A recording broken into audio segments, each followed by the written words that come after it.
isu penyondol ni. Kau dah menyondol, kau jangan kait-kait orang. Bangang, ni sampai bini aku pun dia tak cakap aku ni. Kau nak menyondol, kau punya pasal.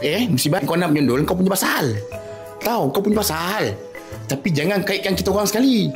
Kau faham lah. Orang rumah ni, bini-bini kita ni faham je lah. Bila dia nanti tengok video, tantabi yang macam ni. Jangan jadi bodoh.